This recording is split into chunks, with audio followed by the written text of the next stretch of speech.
हमारे रिस्मान मंदिर के संस्थापक प्रबंधक, उनका आकस्मिक निधन हुआ। उनके हमारे जो धर्म में, हमारे सनातन धर्म की जो परंपरा है उसमें बहुत बड़ी क्षति हम लोगों को हुई। तो हम उनके लिए, क्या नाम, चंद्रसेन जी, जो रिस्मान मंदिर के आप सब जानते हैं, तो उनके लिए हम 1 मिनट के लिए भगवान से प्रार्थना सीधे बैठकर थोड़ा सा मन में मौन रख के थोड़ा सा मन में ध्यान करें। भगवान उनकी आत्मा को शांति प्रदान करें, उनको अपने चरणों में श्री राम जी विश्राम दें, उनका जीवन सफल हो, ऐसी शुभकामना करते हुए 1 मिनट के लिए मौन धारण करें।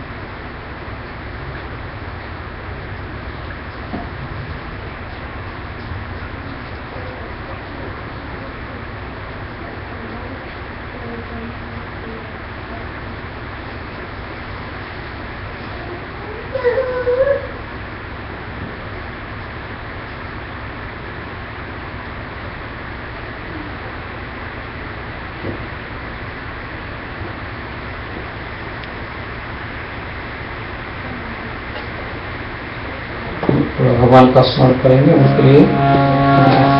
राम राम राम राम राम राम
नवरात्र में, राम कथा में, राम जी की पूजा में आप सभी का हार्दिक अभिनंदन है, स्वागत है।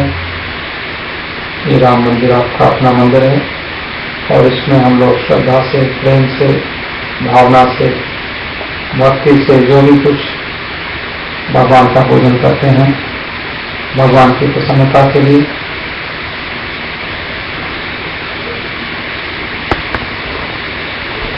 हम लोग कल विचार कर रहे थे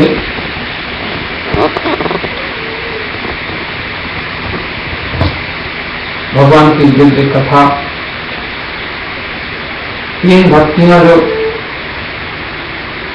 नवरा भक्ति में सब पहली 3 भक्तियां हैं, श्रवण, कीर्तन और स्मरण। तो हमारे कथा करने से, कथा सुनने से तीनों भक्तियां हमें प्राप्त होती हैं। श्रवण भक्ति सबसे पहली भक्ति है, कथा सुनना, और दूसरी भक्ति है कीर्तन भक्ति, अपने मुंह से कुछ भगवान का नाम बोलना, ये भी भजन है, भक्ति है। और तीसरी है स्मरण भक्ति। और स्मरण का अर्थ होता है हमने जो कुछ सुना है उसको याद करना। हम अपने जीवन में जहां भी कहीं जाते हैं तो हमने जो कुछ सुना होता है वो हमें फिर याद आता है। इस प्रकार से भगवान की बड़ी पवित्र कथा है। हमारे महात्मा कहते हैं ये कथा जीवन की व्यथा को दूर करने वाली है। हमारे जीवन में जो कुछ भी हमें थोड़ी सी समस्याएं जीवन में आती हैं, जीवन धारण किया है तो आएंगी जरूर, लेकिन फिर भी भगवान की कृपा से सारी समस्याओं का समाधान हो जाता है और मन शांत होता है, मन में आनंद की उपलब्धि होती है। इसलिए लगाइए श्री राम कथा, श्री राम कथा, श्री राम कथा, श्री राम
Thank you.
भगवान राम की पवित्र कथा हम लोग श्रवण कर रहे हैं। विश्वामित्र जी ने दशरथ से राम लक्ष्मण को मांगा, और राम लक्ष्मण को किस लिए मांगा कि असुर समूह सता रही मोही में याचन आयम मृतो ही अनुज समेत देव रघुनाथा और निष्ठर बध में हो सनाथा। महाराज मुझे अपने दोनों पुत्रों को दे दीजिए, क्यों मुझे राक्षस बहुत सताते हैं। ये जो विश्वामित्र की बात है कि विश्वामित्र को राक्षस सताते थे, तो वो राम लक्ष्मण को साथ ले गए। लेकिन हम लोगों को तो कोई ऐसे राक्षस नहीं सताते, लेकिन हमारे जीवन में जो राक्षस है ये काम को गाड़ी, ये हमारा मन ही राक्षस बन जाता है। राक्षस को संस्कृत में असुर कहते हैं। असुर, असुर क्या होता है? असुर माने प्राण, और असुषु प्राणेषु रमन्ते इति असुराः। हम अपने पेट भरने के लिए और सारे संसार में किसी की चिंता नहीं करते। जब ऐसा भाव हमारा हो जाता है, अपनी इच्छाओं को पूर्ति करने के लिए दूसरों का ध्यान नहीं रखते, तो वो हम असुर कहलाते हैं। तो कोई भी असुर हो सकता है। तो जब असुर सताने लगे तो भगवान का आप सहारा लेना चाहिए।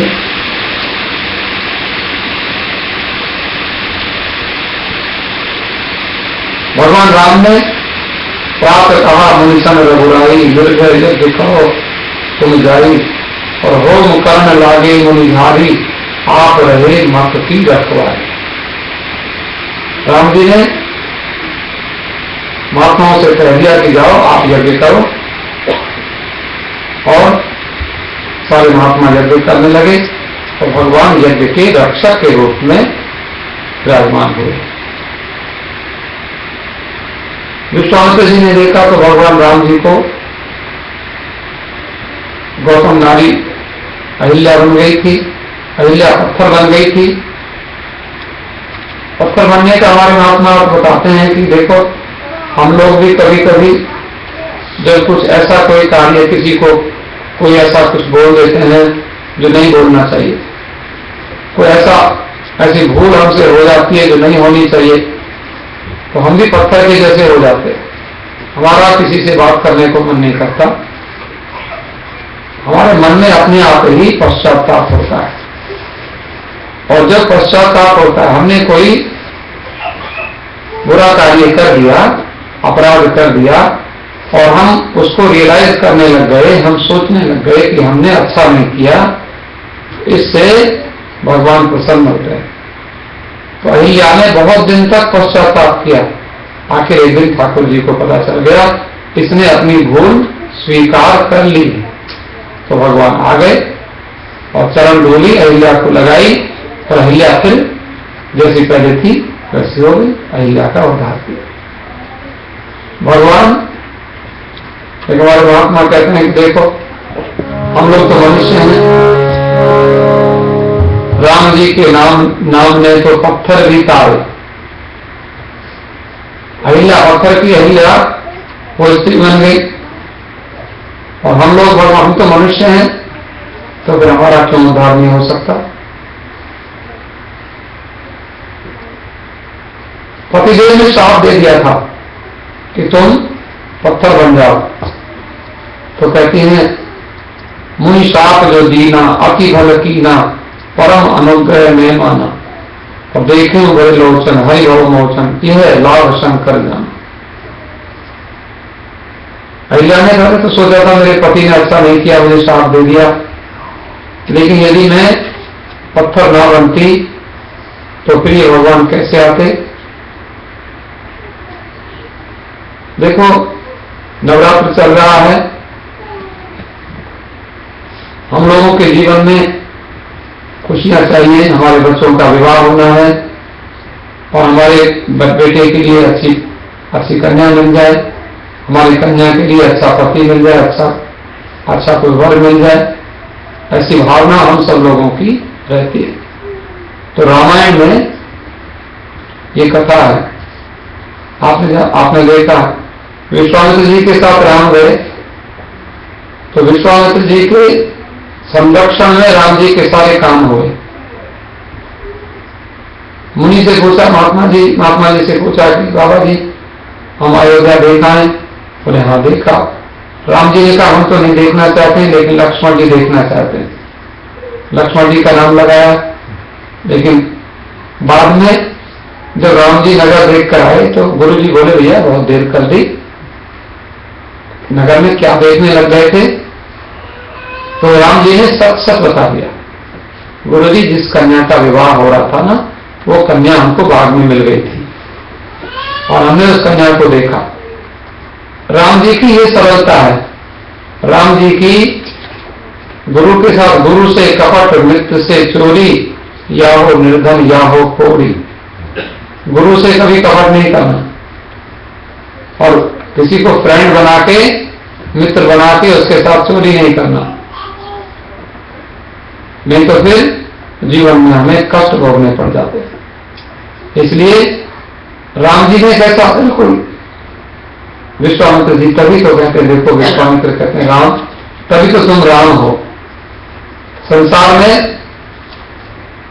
सब लोगों को राम नहीं कहा जा सकता।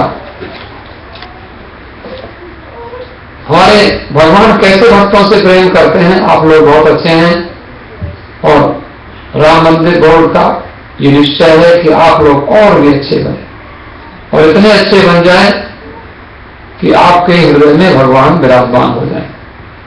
हम सब लोग इतने पवित्र हो जाएं, इसीलिए सत्संग होता है, इसीलिए नवरात्र उत्सव होते हैं। एक थोड़ा सा मेरे साथ गुनगुनाइए, भगवान को कौन सा भक्त अच्छा लगता है, भगवान कौन से भक्त को प्रेम करते हैं। हम भी देखें हमारे जीवन में वो क्वालिफिकेशन, वो योग्यता वो है कि नहीं।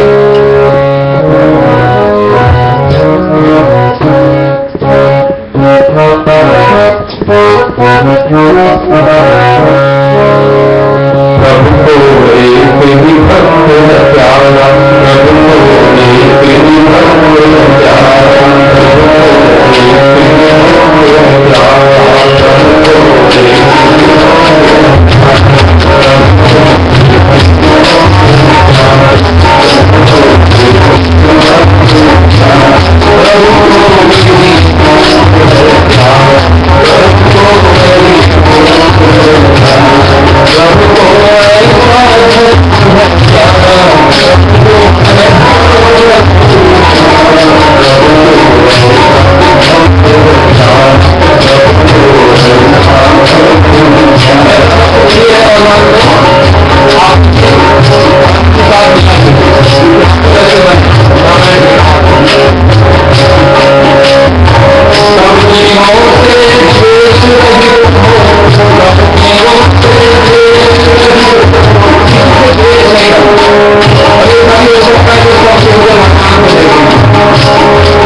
राम जी को ऐसे भक्त अच्छे लगते हैं और ऐसे भक्तों का कुछ चरित्र रामायण में हम लोग सुनते हैं, हम लोग पाठ करते हैं। भजोरे सिया राम जानकी, राम जानकी का भजन करना, सीता जी का भजन करना, और वो कौन से राम जी जो मंगल भवन अमंगल हारी। एक महात्मा कहते हैं, एक विचार है, बुद्धि है ना, हमारी बुद्धि कभी कभी पॉजिटिव चलती है, कभी कभी नेगेटिव चलती है। एक आदमी का रामायण के बारे में विचार सुनिए। वो कहता है रामायण क्या है? बोले रामायण में तो पत्नियों की कथा है, पत्नियों की कहानी। कैसे? राम जी अपनी पत्नी को साथ लेके चले गए, लक्ष्मण जी अपनी पत्नी को घर छोड़ के चले गए। क्या हुआ? लक्ष्मण जी अपनी वाइफ को घर छोड़ के चले गए और रावण ने राम की पत्नी चुरा ली। पत्नियों कथा में रावण ने पत्नी चुरा ली। हनुमान जी की तो कोई पत्नी थी नहीं, तो हनुमान जी की पत्नी थी नहीं, इसलिए उसने राम जी की पत्नी ढूंढने में अपनी सारी शक्ति लगा दी और राम जी को अपनी पत्नी वापस लाने के लिए कितनी बड़ी बंदरों की सेना तैयार करनी पड़ी। और 10वें दिन रावण मार दिया, पत्नी वापस आ गई और राम जी राजा बन गए। पत्नियों की कथा है। चलो अच्छा है, आप किसी भी दृष्टि से रामायण के बारे में सोचो तो सही, कम से कम। गोस्वामी जी ने भी वो कहते हैं पत्नी वापस आ गई, लेकिन वापस क्या हुआ? एक रोगी कहीं अपनी उसकी पत्नी की रात में देर से कहीं से आई तो कहता है मैं तुझे घर में नहीं रखूंगा। क्यों? मैं तुझे घर में, क्योंकि मैं कोई राम थोड़ा हूं कि तुझे तो इतने दिन तक तो इतनी देर में कहीं से पता नहीं कहां घूम के आई है, तो मैं राम थोड़ा ही हूं कि तू उसकी पत्नी इतने दिन तक कहां रावण के पास रह के आ गई और उसने अपने घर में रख लिया। धोबी ने अपनी पत्नी को ऐसा बोला, तो कहते हैं धोबी के बोलने पर राम जी ने अपनी पत्नी को आउट कर दिया कि तुम जाओ, धोबी के कहने पर। और अंत में क्या हुआ कि जिस पत्नी के कारण सारी रामायण हुई वो पत्नी भी अंडरग्राउंड हो गई। कौन? सीता जी अंडरग्राउंड हो गई। आखिर झमेला हुआ क्यों? एक महात्मा का विचार, झमेला हुआ इसलिए कि राजा की 3 रानियां थी, एक होती तो कोई झगड़ा ही नहीं होता। दशरथ की पत्नियों की बात है ना। मन, क्योंकि कौशल्या, सुमित्रा, कैकेयी और राम जी के जीवन का भी आदर्श है। राम जी ये करने लगे, ब्राह्मणों का हमारे पत्नी को बुलाओ। हमारे कर्मकांड के ग्रंथों में ऐसा कहीं कहीं मिलता है कि पत्नी को जगह के समय दाहिनी ओर बिठाते हैं। ऐसा कई जगह, कई मैंने ब्राह्मणों को भी देखा, लेकिन दोनों मत हैं। पत्नी बाम ओर बैठ गई तो बैठ गई, फिर तो ऐसा भी है विवाह के बाद, विवाह के पहले दाहिनी ओर बैठती है, जब बाम ओर हो जाती है तो फिर बाईं ओर बैठ जाती है, तो फिर उसी तरह से बैठती है। ये भी एक प्रक्रिया है, जगह जगह अपने रिचुअल्स के अनुसार ऐसा होता है। लेकिन राम जी को ब्राह्मणों ने कहा पत्नी तो जरूर चाहिए, आपने पत्नी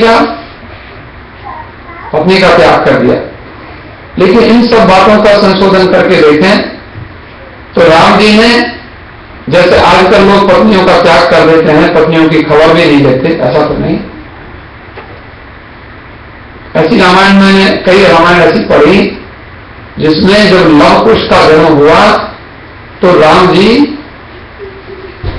सीता जी के पास गए और लव कुश के संस्कार करके आए, जात कर्म संस्कार।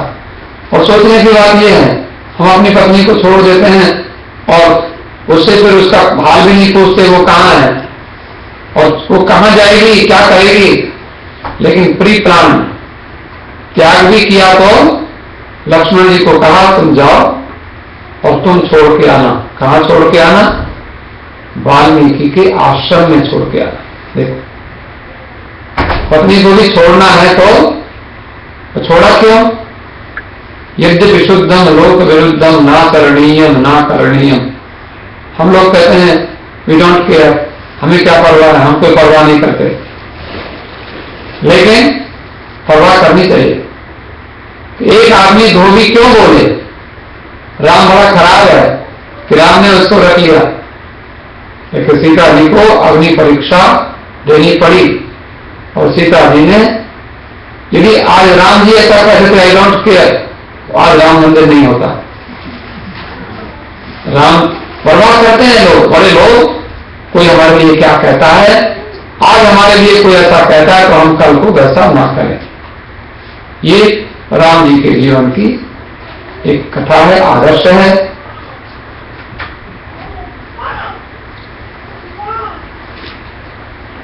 तुलसीदास ने तो वंदना की यन माया वशवर्ती विश्वमखिलम ब्रह्मा देवासुरा। राम जी कैसे हैं? राम जी तो सर्व सामर्थ्य राम है, जिनकी माया के वश में सारा संसार रहता है। और ब्रह्मा, इंद्र, वरुण, कुबेर, धर्मराज सब किसके वश में रहते हैं? राम जी के वश में रहते हैं। और एक और बहुत बढ़िया बात कही, ये सत्ता अमृषय बात सकलम, ये संसार जो है सब झूठा। जितना संसार हम देखते हैं, इसको जैसे पानी का बुलबुला होता है, पकड़ो हाथ नहीं आता कुछ भी, सब सपना हो जाता है। कोई कहता है मैंने इतने मकान बनाए थे, मैंने ऐसा किया था, मैंने वैसा किया था। एक हॉस्पिटल में पड़ा हुआ आदमी अंतिम सांस ले रहा है, तो कह रहा मेरी इतनी कोठियां थी, मेरे इतने मकान थे, मेरी इतनी गाड़ियां थी, मैंने इतनी मर्सिडीज गाड़ी खरीदी थी, इतना मैंने पैसा कमाया था, ये सब किया था। बोले मैं सब छोड़ के जा रहा, अब वो मेरे लिए किसी काम का नहीं है। तो ये संसार क्या है? ऐसा संसार। लेकिन ये संसार है तो कुछ नहीं, लेकिन भगवान हमारे हृदय में बैठे हुए हैं, तो हमें संसार बिल्कुल सच्चा लगता है झूठा, लेकिन भगवान के होने से संसार सच्चा लगता है। भगवान नहीं है तो संसार भी कुछ नहीं है। जिन परमात्मा के होने से कुछ नहीं कहते, यह सत्वाद अमृषय भाव सकलम, झूठा संसार भी सच्चा जैसा लगता है। सारा संसार कोई लेके आया नहीं, कोई लेके जाएगा नहीं, लेकिन फिर भी लगता है ये हमारा है, ये हमारा घर, हमारा बेटा, हमारी बेटी, हमारा मकान, ये सब हमें लगता है, सच्चा लगता है। और आज हमारी आंख बंद हुई कि सब लोग छीन कर ले जाएंगे, पता नहीं, पता चलेगा इधर कहां गया, क्या हुआ। एक व्यक्ति कौमा चला गया, 1 महीने कौमा में रहा, तब तक उसके सब उसकी संपत्ति सब बांट दी लोगों ने कौमा में जाने से। और कौमा ने आने के बाद फिर जिंदा हो गया तो बच गया, कोई पेट हो जाता है और वो बड़ी परेशानी हो, तो मेरा घर क्या बोला तो बांट लिया, अब क्या करोगे। लेकिन वो ठीक हो गया, अच्छा आटा कट्टा हो गया, बिल्कुल ठीक, आप तो क्या करें, लेकिन वो लेने वाले नहीं मैंने बांट लिया। और तुम मर जाओ, तुम क्या करो, तुम क्यों जिंदा हो गए। लोग ऐसे फिर वेट करते रहते हैं, कम मरे कम मरते हैं, और कम आप लोग ऐसे नहीं है। भगवान की बड़ी कृपा, भगवान के भक्त ऐसे कभी नहीं होते किसी के मरने का वेट कर। ये संसार ऐसा है, तो कहते हैं जैसे रस्सी में जैसे सांप, ऐसे संसार।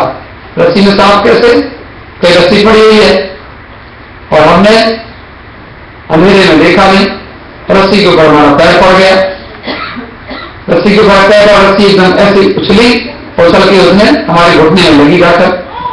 तो रस्सी मूस की रस्सी जैसे होती है, तो ऐसे थोड़ी सी चुभी घुटने में, और हमें बिल्कुल हमारी कल्पना क्या हुई कि वो सांप पड़ा हुआ था और सांप ने हमारे घुटने में डंक मार दिया और झट से हम बेहोश हो गए। किसी ने पूछा क्या हुआ, बोले कुछ नहीं, हम बचेंगे नहीं, हमें सांप ने काट लिया। वो लड़के ने कहा पिताजी सुनो, यहाँ सांप कहां से आ गया है, तो मैं कभी सांप देखा नहीं आज तक। बोले नहीं मुझे काटा है अभी, तो क्यों है, बड़ी जोर से डंक मारा है। लड़के ने कहा देखो तो सही, सांप कहीं भाग तो नहीं गया होगा। उसने टॉर्च जलाई, जला कर देखा तो डैडी में रस्सी पड़ी हुई है, लेकिन उसको पसीना आ गया था और हार्ट अटैक होने ही वाला था। लेकिन जब रस्सी देखी तो कहता फिर तो सांस ठीक हो गई, कहते हम तो ठीक हो। मैं तो उसको समझ रहा था सांप ने काट लिया, बोले सांप नहीं है डैडी, रस्सी है, रस्सी है, ऐसा ही है। वो कहते हैं जैसे रस्सी में सांप हमें दिखाई पड़ते हम बोलते हैं, ऐसे संसार में कितना ही हानि हो जाए, कितना ही आपके संसार, हमने ऐसे कई लोग देखे क्योंकि करोड़ों रुपए नष्ट हो गए, करोड़ों डॉलर खराब हो गए, लेकिन बाद में आके देखा तो फिर संपन्न हो गए, फिर उनकी दुकान फिर चल गई, बिजनेस फिर चल गया, सारा भूल गया वो क्या करा, क्या लुट गए थे, क्या हो गया था। कोई चिंता नहीं करो, संसार में कुछ भी आपका बिगड़ा नहीं है, क्योंकि आप कुछ लेके आए नहीं थे संसार में। और ठाकुर जी की कृपा हो तो भिखारी को राजा बना दें, उनकी कृपा हो तो।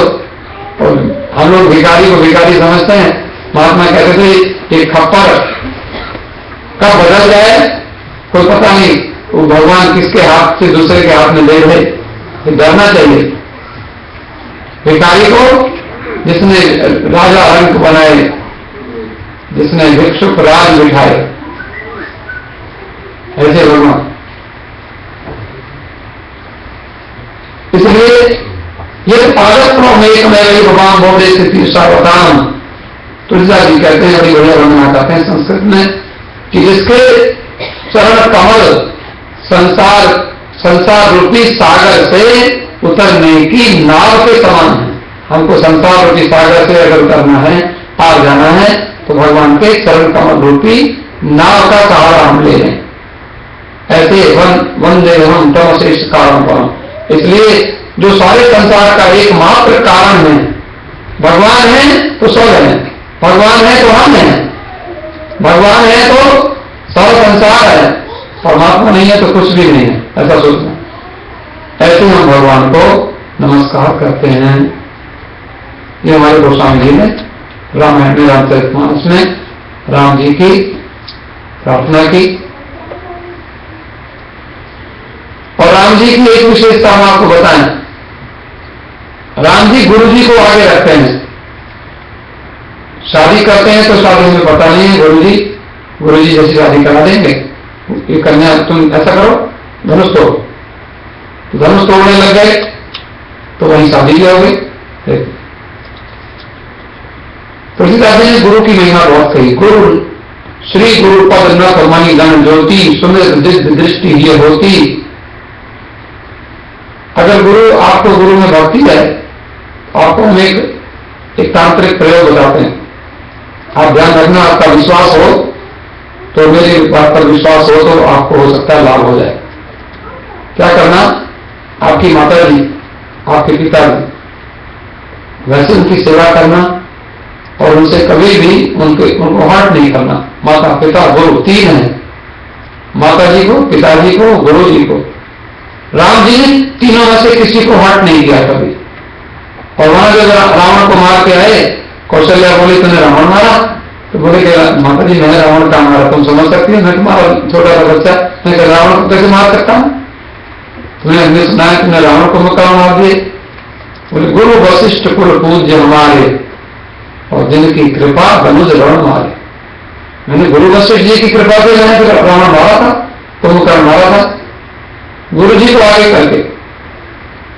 तो एक महात्मा से हमने पूछा, महात्मा ने बताया अगर आप कर सको, रोज नहीं कभी एक दिन, जब कभी आपका जन्मदिन हो, कभी गुरु पूर्णिमा हो, तो गुरु जी का या पिताजी का, माता पिता गुरु तीनों है। सबसे नंबर 1 पर तो माता जी है, और सेकंड नंबर पर पिताजी है, थर्ड नंबर पर गुरु जी है। तो क्या करना, इनका जो दाहिने पैर का जो अंगूठा है ना, दाहिने पैर के अंगूठे को अपने यहां लगाना, यहां कहा तीन दोनों आंखों के बीच तीसरी जगह कर। गुरु जी के, पिताजी के, माता, कभी रोज नहीं, रोज कहेंगे तो ड्रामा लगेगा रोज अच्छा नहीं लगता। कभी खास तिथि आवे, खास दिन हो, आप शादी करने जा रहे हो, बढ़िया दिन है, तो अपनी माता जी का, माता जी उनके चरण धो, और चरण धोकर उनका जो अंगूठा जो है, दाहिने पैर का अंगूठा, अपने दोनों आंखों के बीच में जो ये जो व्यक्ति जहां पिलर लगाते हैं, यहाँ तीसरी आंख होती है, और यहां वो उसको लगाना, स्पर्श कराना। ये प्रयोग है माता जी का, पिताजी का। हम लोग तो ऐसे पिताजी के घुट, कोई बात तो प्रणाम करो, चरण छुओ तो चरण छूते हैं, कई लोग उनके घुटने ही छू लेते हैं, कई लोग पेट ही छू लेते हैं, पिताजी का पेट छू लिया और कई लोग तो नमस्ते करो तो ऐसे कर लेते हैं, आंखों से कर हाय। लेकिन अच्छी बात है, पर उसमें हमारा लाभ है। राम जी कैसे प्रणाम करते हैं माता पिता को, गुरु को, देखो ये सब। श्री गुरु परम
ध्यान देने की बात है, गुरु के प्रति आस्था, भगवान के प्रति आस्था। मैंने आपको कथा सुनाई, सीता जी ने माता जी का पूजन किया और माता जी मैंने दुर्गा माता की पूजा करी। और दुर्गा माता की जैसे हम लोग माताएं बहनें हमारी, आप लोग जैसे व्रत करते हैं नवरात्र का और पूजा करते हैं, दुर्गा पूजा करते हैं, दुर्गा चालीसा पढ़ते हैं, दुर्गा सप्तशती पढ़ते हैं, दुर्गा जी का होम करते हैं। तो इससे जिनको जैसे सीता जी ने जिनका विवाह नहीं हुआ उनको आपसे पति मिलते हैं। मन जाग जाते मिले सोवर सहज सुंदर सांवर करुणान जान। देखो भगवान कैसे सीता जी ने माता जी की पूजा करी तो पूजा करने से कैसे सुंदर पति मिल गए। और जिनको पति है उनके पति अच्छे हो जाते हैं। पति में यदि कुछ ऐसा वैसा है तो उनसे झगड़ा करने की जरूरत नहीं है, उनको कोई माता जी से प्रार्थना करने की जरूरत है। क्योंकि माता जी अगर चाहे राम जी से प्रेयर करने की जरूरत है कि माता जी हमारे पति को अच्छा बनाओ। पत्नी किसी की ठीक नहीं, थोड़ी बहुत कुछ झगड़ा कर लेती है, कभी लड़ाई कर लेती है, कभी कुछ गुस्सा कर देती है, तो राम जी से प्रार्थना करें। पत्नी को बोलने से कोई लाभ नहीं होगा, नहीं तो खटपट होगी, झगड़ा होगा। इसलिए राम मंदिर बना हुआ है। पत्नी से कुछ नहीं बोलना, पत्नी कुछ गड़बड़ करती है तो उस पत्नी से नहीं बोलना, राम जी से बोलना। राम जी थोड़ा सा ठीक करिए, राम जी ठीक कर देते। भगवान की कृपा से कि हमारा परिवार अच्छा हो जाता है। अगर अच्छा ना हो, वैसे आप लोगों का तो सबका अच्छा ही है। अब राम जी के जन्म की कथा, राम जी के जन्म की कथा के साथ साथ रावण जी के जन्म की कथा भी है।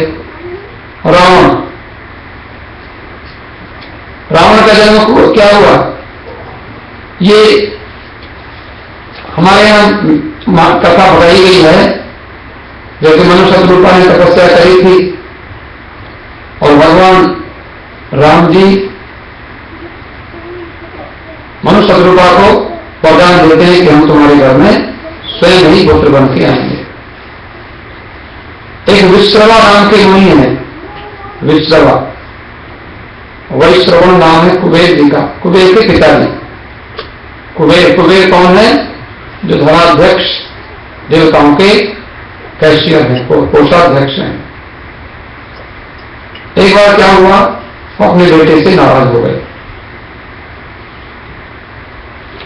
तो कुबेर ने सोचा मेरे पिताजी मेरे से नाराज हो गए हैं तो क्या करना चाहिए।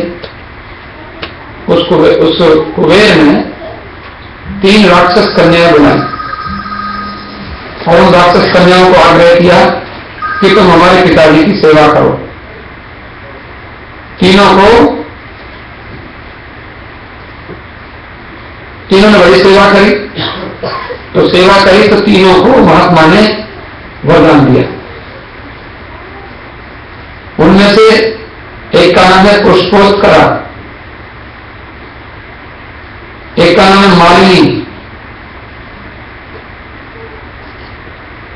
तो कहते हैं ये विश्रवा ऋषि ने तुम्हारे लोकपालों के समान पराक्रमी पुत्र पैदा होंगे। पुष्पोत्करा को कहा तुम्हारे जो पुत्र होंगे वो संसार में बड़े शक्तिशाली, बड़े योग्य, बुद्धिमान होंगे। ठीक है, राक्षस कन्या उसको रामा और कुंभकर्ण 2 पुत्र हुए। और मालिनी जो थी उसको विभीषण हुआ। एक और थी, उसका नाम था राका, उसको खर और शूर्पणखा। तो खरदूषण जो है वो शूर्पणखा वो शूर्पणखा जो है वो रावण की बहन है, लेकिन रावण की माता दूसरी है, शूर्पणखा की माता दूसरी है। ये कथा है महाभारत के वन पर्व में 275वें अध्याय में ये मैंने कथा पढ़ी। और वाल्मीकि रामायण में कहते हैं कि विश्रवा जो महात्मा थे, कुबेर के पिताजी, उनके पास सुमाली और सुमाली की बेटी केकसी वो आई और उसने राक्षसों की वृद्धि के लिए उपाय पूछा। सुमाली ने केकसी को भेजा संध्या काल में, प्रदोष काल में। ऐसा नियम है कि देखो सूरज निकलता हो और सूरज छिपता हो तो स्त्री पुरुष को दोनों को ही भगवान के भजन में लगना चाहिए। यदि स्त्री पुरुष कहीं संध्या काल में उनको कहीं बच्चा पैदा हो जाए, संध्या काल में उनको गर्भाधान हो जाए, तो रावण कुंभकर्ण जैसे बालक पैदा हो जाते। इसलिए सावधानी से रहना चाहिए। संध्या काल प्रदोष काल में पुत्र तो दे दिए, लेकिन क्रूर स्वभाव वाले। केकसी ने कहा बाबा जी ऐसा मत करो। उसने कहा कोई बात नहीं, तेरे जो अंतिम बेटा होगा वो धर्मात्मा हो जाएगा। तो केकसी को रावण हुए, कुंभकर्ण हुए, शूर्पणखा हुई और विभीषण हुए। ये भी कथा है वाल्मीकि रामायण के ये 7वें कांड में 9वें अध्याय में और एक पहले श्लोक से लेकर 35वें श्लोक तक की कथा है। रावण को 10 सिर थे, 10 सिर। अब देखो 10 सिर में क्या है, विष्णु भगवान के 1 सिर, ब्रह्मा जी के 4 सिर और शिव जी के 5 सिर।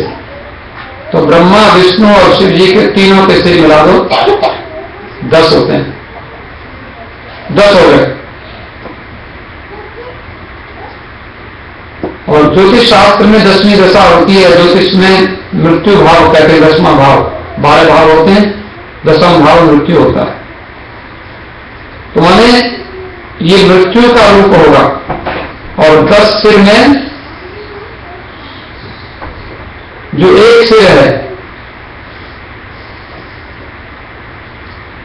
उसमें मृतक के समान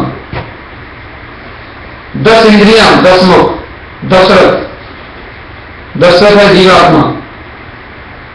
हमारे उपनिषद में कहा आत्मानं रतिनं विद्धि शरीरम रथमेव तु। हम आत्मा को रथी समझते हैं और शरीर को रथ समझते हैं, इंद्रियों को घोड़ा समझते हैं और आत्मा तो आत्मा राम है ही। तो दशरथ के पिता आज माने जिसका जन्म नहीं होता, अजन्मा ब्रह्म, ईश्वरांश जीव अविनाशी। दशरथ है जीव, उनके पिता हैं अजन्मा। भगवान ने गीता में कहा ममई वांशो जीव लोके जीव भूतः सनातन। मेरा ही अंश है, ईश्वर अंश जीव अविनाशी, जो रामायण में लिखा। कौशल्या कौन है? जीव की कुशलता जो चाहती है वो कौशल्या है। वो कौशल्या कौन है? बुद्धि जो है वो कौशल्या है। बुद्धि समझदारी के हम सत्संग में चलें, हमारी कुशलता होगी, हम रामायण पढ़ें, हम भगवान का भजन करें, यही कौशल्या है। गोस्वामी तुलसीदास ने रामायण में लिखा आप लोगों के लिए।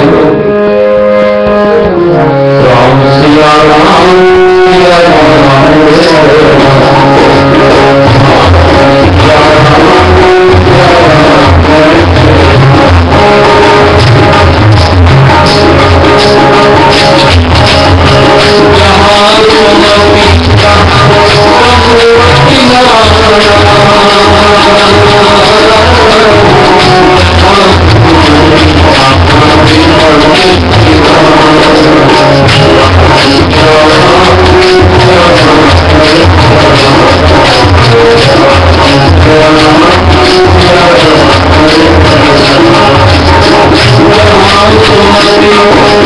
परिवार में अगर पति पत्नी में सुनती है, पति को दिए तो वहां संपत्ति होगी, और जहां संपत्ति आ जाएगी वहां विपत्ति आ जाएगी।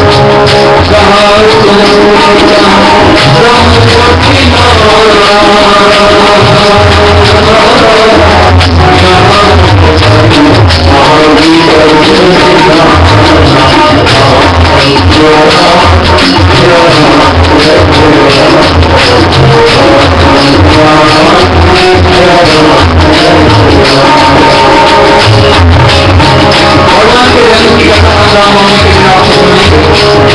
भगवान आते हैं, भगवान कब आते हैं?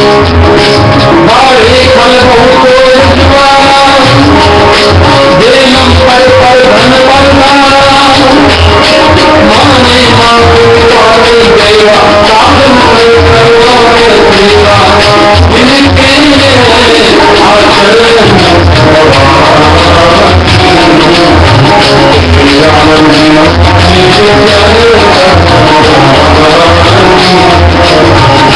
भगवान राक्षसों का वध करने किया। राक्षस कौन है? देखो, माने माता पिता नहीं देगा। क्षमा करना, अगर माता और पिता और भगवान को हम नहीं मानते हैं और साधन संग कर्मा में सेवा, साधु की सेवा, कम से कम साधु की सेवा ना करो। कई लोग कहते हैं महात्मा जी जरा हमारे लिए पानी लेके आओ। क्या कर रहे हो? कुछ सेवा कर लिया करो। महात्मा तो सेवा करते ही रहते हैं, लेकिन महात्माओं से जानबूझकर जो सेवा कराएं, राक्षस उन्हीं को राक्षस कहते हैं। और कहते हैं जब भगवान ऐसे, तो कम से कम ठाकुर जी को प्रसन्न करने के लिए हम कोई कार्य करें, संतों की सेवा हमसे हो जाए तो हम वो करें। और रामायण में भगवान के नाम की महिमा है। अभी हम थोड़ी सी कथा आपको जरूर कह करके श्री समय की सीमा में वाणी को विश्राम देंगे, लेकिन उसके पहले तो भगवान के नाम की महिमा गाएंगे। रामायण में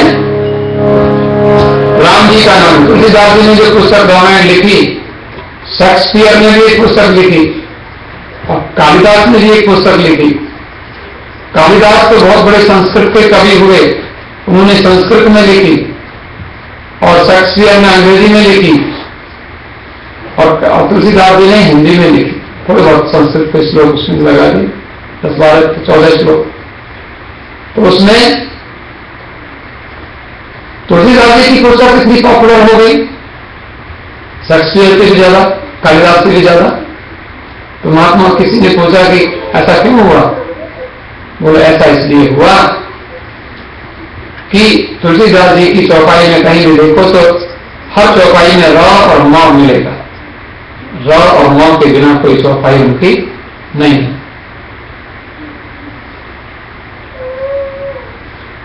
ईश्वर अंश जीव अविनाशी चेतन अमल सहज सुप्रश, देखो मिला के देखो, र भी और म भी होगा। माने राम, कुछ चौपाई ऐसी 2-4 चौपाई में है, झूठे लेना, झूठे देना, झूठे भोजन, झूठ सवेना, इसमें कहीं भी कहीं रा भी नहीं है, मां भी नहीं है। तो सारी रामायण उन्होंने अपनी कविता में राम जी का वर्णन किया। शेक्सपियर ने अपनी कविता में कुछ और वर्णन किया।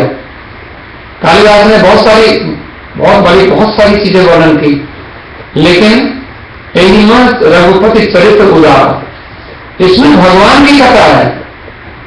यदि भगवान की जहां भगवान को सामने आप रख लेंगे तो भगवान के काम तो सबसे बढ़िया होते ही हैं। तो तुलसीदास जी दुनिया में हिंदी के कवि होकर भी संसार में सबसे श्रेष्ठ कवि माने गए। एक और किसी से पूछा गया कि महाभारत में और रामायण में क्या अंतर है? बोले महाभारत में बहुत बढ़िया लिखी गई है, बड़ा भारी ज्ञान है। रामायण में भी है, लेकिन महाभारत में बहुत ज्यादा ज्ञान है। और महाभारत का एक पात्र भीष्म पितामह, जब द्रौपदी की साड़ी उतर रही थी तो भीष्म पितामह इतना बड़ा आदमी, और वो देखता रहा और उसकी दुशासन को, दुर्योधन को मना नहीं किया। लेकिन रामायण की महिमा कि रामायण का एक छोटा सा पात्र जटायु, गिद्ध, मांसाहारी पक्षी, लेकिन सीता जी को रोते हुए देखा, उससे रहा नहीं गया। अब सोचो, महाभारत में भीष्म पितामह है और उनके सभा में बैठे द्रौपदी की साड़ी खींच रही है और नीचे घोषित करके बैठे ही हैं। ये भी उठ के चले जाए, वहीं बैठे हैं, ना उठ के गए, न दुशासन को मना किया, न दुर्योधन को डांटा। तो एक बार अगर बोल देते, भीष्म की इतनी शक्ति थी, भीष्म पितामह, एक बार दुशासन तो क्या करता है, तो दुशासन की हिम्मत नहीं थी, लेकिन नहीं बोले, शक्ति होते हुए भी। और रामायण में वो बेचारा जटायु, वो गिद्ध मर गया, लेकिन दशरथ जी को भी वैसी गति नहीं मिली। दशरथ जी ने राम जी के नाम से ही अपने जीवन को पवित्र किया, और जटायु ने तो अपना संस्कार भगवान के हाथों से कराया, वो गिद्ध ने। और महात्मा व्यक्त कहते हैं उससे,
तो कहते हैं ये रामायण की विशेषता है।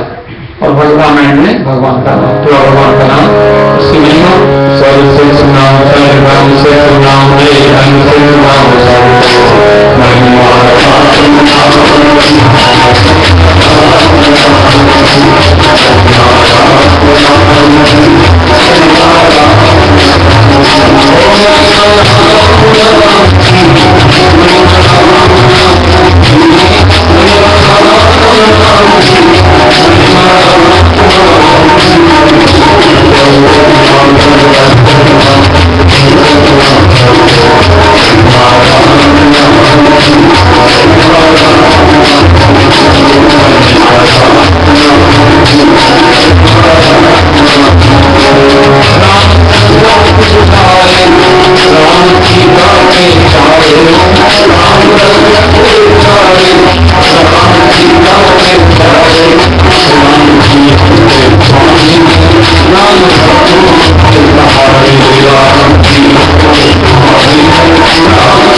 निवेदन कर रहा था।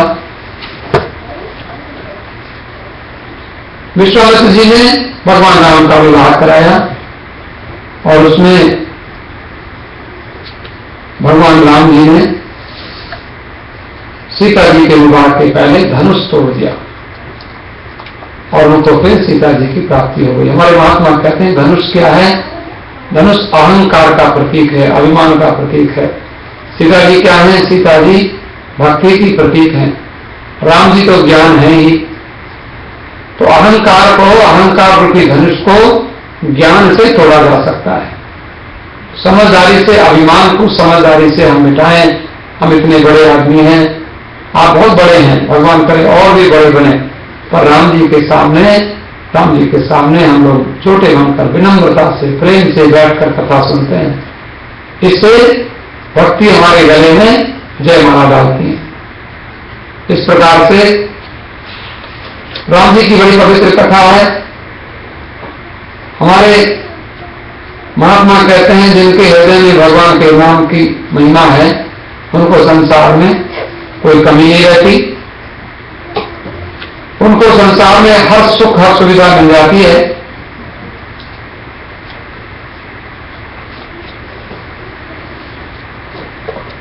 राम जी को वनवास मिला, लेकिन राम जी जब वन में गए तो मैंने आपको कल निवेदन किया था, कौशल्या जी ने राम जी को कहा कि कोई बात नहीं, यदि तुमको माता पिता दोनों ने वन में जाने को कहा है, यदि केवल पिता ने कहा होता तो मैं माता हूं, मैं तुमको रोक देती, लेकिन तुम्हारी मां ने कैकेयी ने भी कह दिया है और दशरथ ने भी कह दिया है तुम वन में जाओ, तो जाओ। जो कि तुम्हारा तो कहे वो बन जाना, तो कानन सत अवध समाना। लेकिन सीता जी तुम घर में रहो। कौशल्या ने कहा भूमि शयन बल कल वसन आसन कंद फल मूल तेज सदा सब दिन मिले सभी समय अनुकूल। सीता जी ने राम जी को उत्तर दिया। राम जी ने कहा सीता तुम्हें वनवास नहीं है, मैं अकेला वनवास तय करके 14 वर्ष में वापस आ जाऊंगा और तुम घर में रहो, माता जी की सेवा करो। सीता कहती हैं, तन धन धाम धर्म पुर राजू, पति विहीन सब शोक समाधु, और प्राणनाथ तुम बिन जगमाही, मोह कहूं सुखद कतों कसुनाही। नाथ सकल सुख साथ तुम्हारे। देखो ऐसी पत्नी होनी चाहिए। सीता कौशल्या के चरणों में जाकर प्रणाम करती हैं। तुलसीदास जी लिखते हैं कि तब जानकी सास पद लागी। राम जी ने कहा, जाओ माता जी को प्रणाम करके आ जाओ, वन में चलो हमारे साथ। और जाकर आंखों में आंसू भर के ले आई और रोने लग गई। सुनिए माय में परम अभागी, मैं बड़ी अभागन हूं। कौशल्या ने समझा, कौशल्या ने तो नहीं समझा, पर हमारे कथावाचक महात्मा लोग ऐसा कथा करते हैं।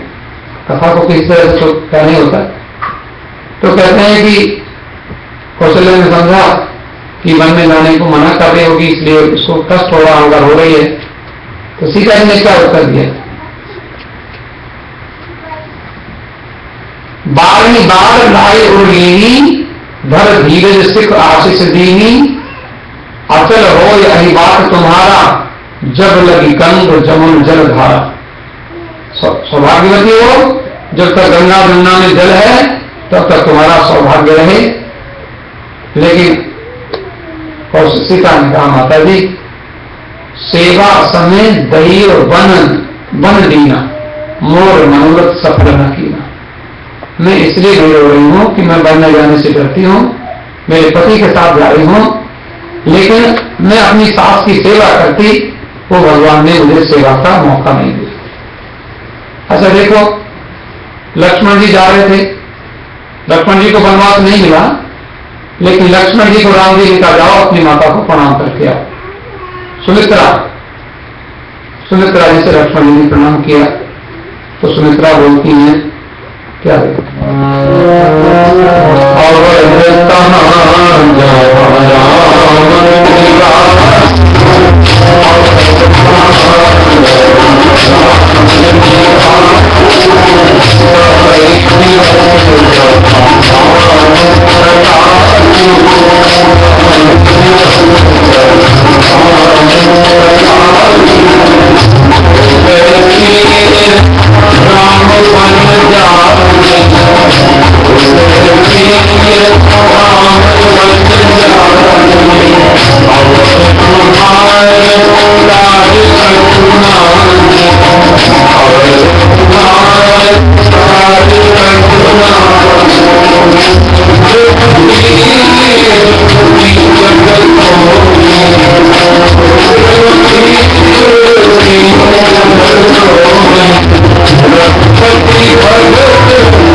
राम बनने जा रहे हैं, और पुत्रवती तो वही स्त्री होती है जिसका बेटा भगवान का भक्त हो, और नहीं तो बांझ अच्छी है।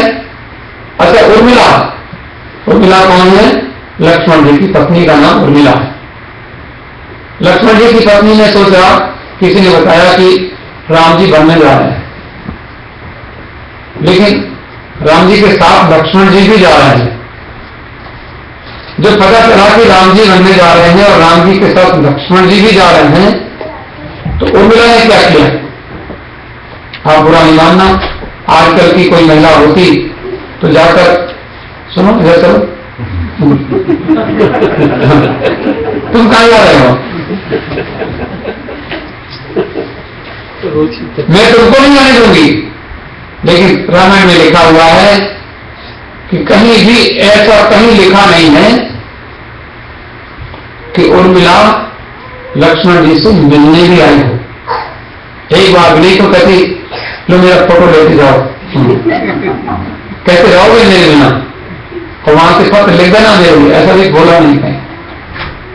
और बल्कि क्या कहा उसने, रहो स्वामी साथ प्रभु के, उर्मिला नीरव सहेगी। उर्मिला अकेले में रह लेगी, एकांत में रह लेगी, बिना आपके रह लेगी, लेकिन आप जाओ। और जा रहे प्रभु तुम विपिन में, जीऊंगी दिन वर्ष गिनने, मैं एक ही दिन गिनती रहूंगी, और चिंता नहीं करना, तुम राम जी की सेवा करना। तो हमारे महात्मा बताते हैं कि उर्मिला इसलिए मिलने नहीं आई कि अगर मिलने आती तो लक्ष्मण जी को लगता कि मेरी पत्नी है, मेरी पत्नी यहां अकेली कैसे रहेगी, इसलिए उसने सोचा कि मैं, अच्छा तो यही है कि मैं इससे मिलके ना जाऊं।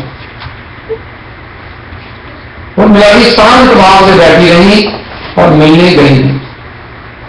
तो ये हम लोगों को एक बड़ी बड़ी शिक्षा मिलती है कि अगर हमारे पति, हमारी पत्नी अगर अच्छे काम में लगे हैं तो उनको, और पत्नी को तो एक और भी अगर विचार किया जाए कि पत्नी को अर्धांगिनी है, आधा फल पति की भजन का पूजन का मिलता है। और मैंने ये भी सोचा कि अगर ये सेवा करेंगे तो मुझे उनका फल मिलेगा।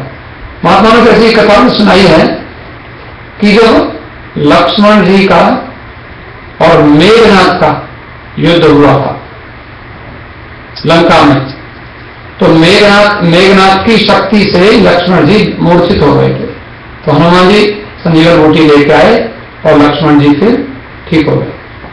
लेकिन उसके बाद में लक्ष्मण जी, मेघनाथ मर गया।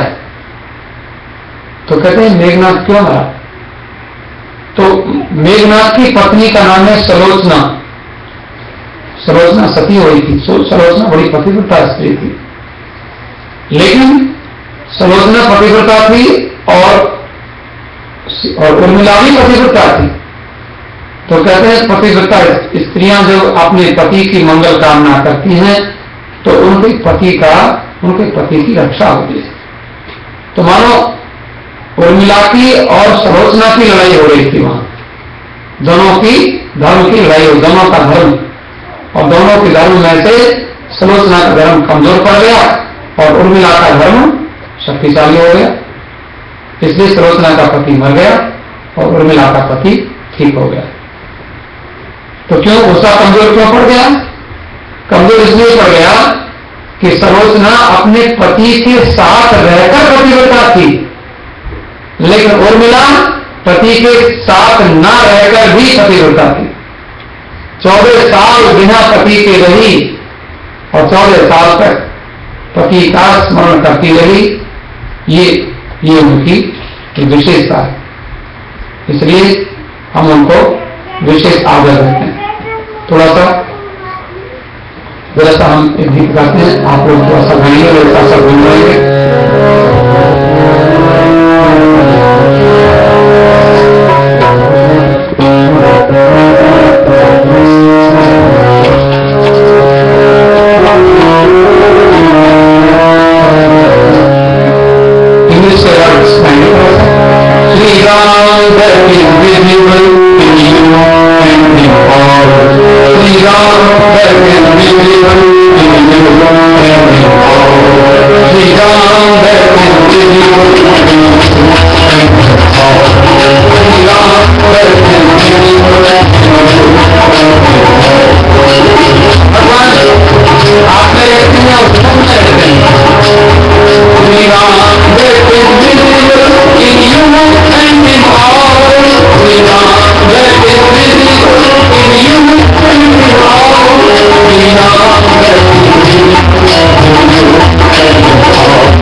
one language, one reason, and that is love, love, love. कौन बोलता है? बोलेगा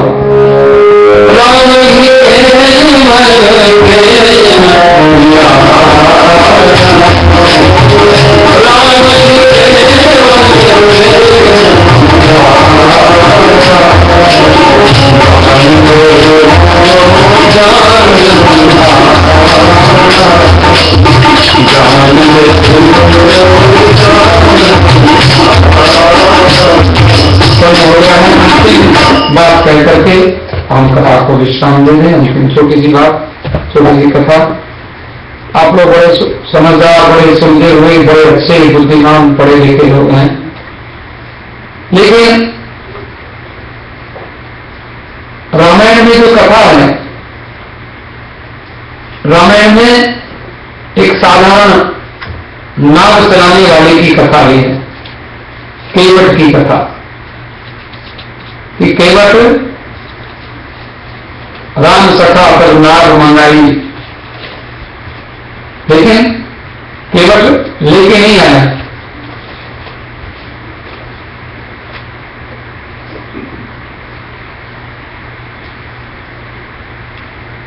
मांगी नाव न केवट आना, कहे तुम्हार मर्म में जाना। और छुवत शिला भई नाव सुहाई, पावन थे कठोर कठिनाई। मैं नाव नहीं लेके आऊंगा। क्यों? क्योंकि आपके पैर में कोई जादू है। आपका पैर लगने से कोई पत्थर जो था वो स्त्री बन गया था। यदि मेरी नाव स्त्री बन जाएगी तो मेरी घरवाली मेरे से लड़ेगी तो स्त्री घर में हो जाएंगी, और फिर नाव तो मेरे पास रहेगी, वो तो स्त्री बन जाएगी। तो फिर मेरा रोजगार कैसे चलेगा, मेरा व्यापार कैसे चलेगा? तो महाराज क्षमा करो, मैं आपको अपनी नाव में नहीं बिठाऊंगा। भगवान राम हंसने लगे। यही प्रतिपालो सब परिवारों, नहीं जानो कछु और कबारू, जो कबू पार अवश्य जाते हो।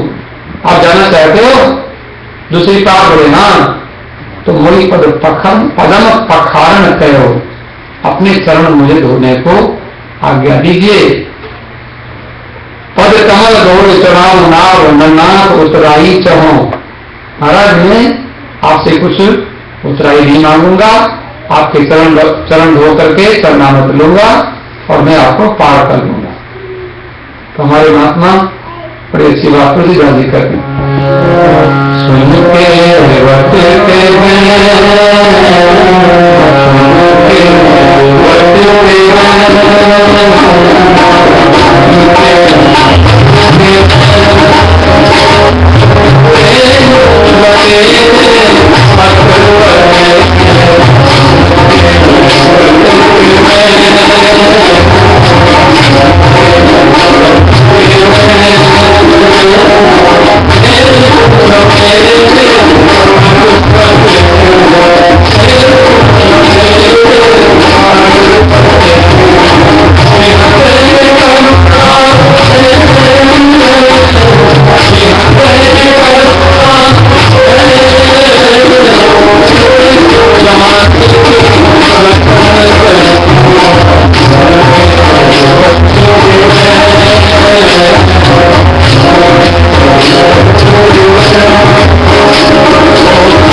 पाप केवट ही नहीं हो रहा।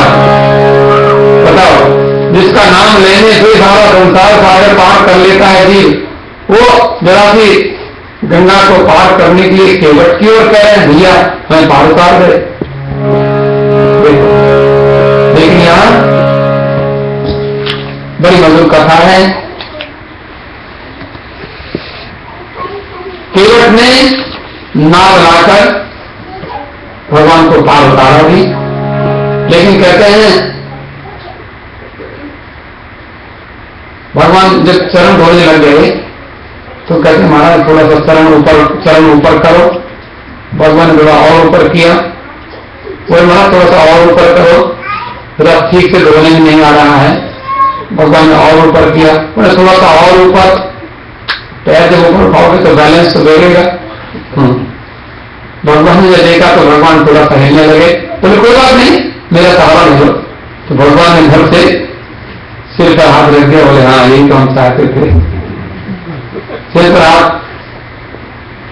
ठाकुर जी ने देखा देखो बड़ा समझदार है, बड़ा चालाक है, थोड़ा सा गुनगुनाएंगे, भोजन गाते हुए आरती करेंगे।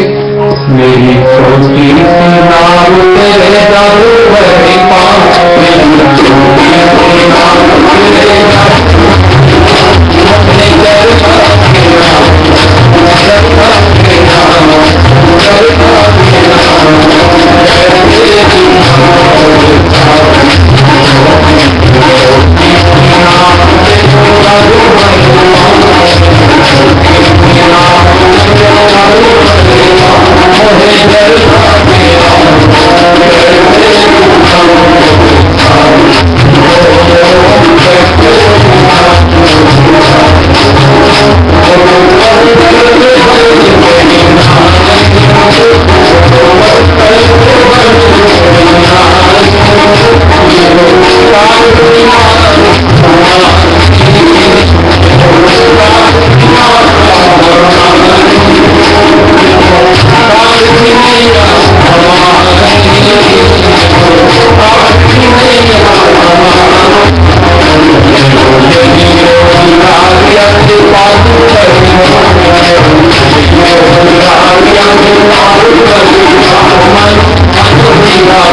नाव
तुमको गुस्सा करने की जरूरत नहीं, इसलिए केवट मन में बहुत शर्माया, नाव किनारे पे लाया और मेरी मैया में लक्ष्मण राम, गंगा मैया धीरे बहो, गंगा जी से प्रार्थना की बड़े प्रेम से श्रद्धा से।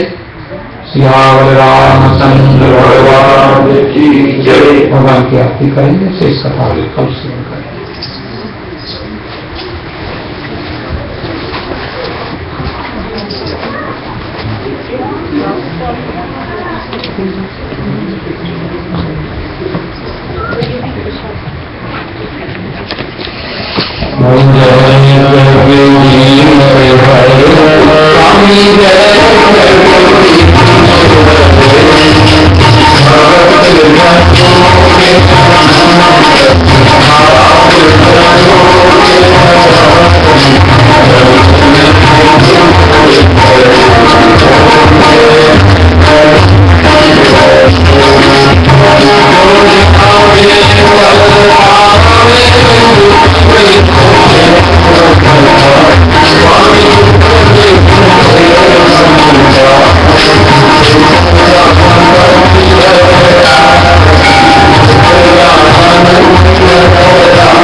अच्छा,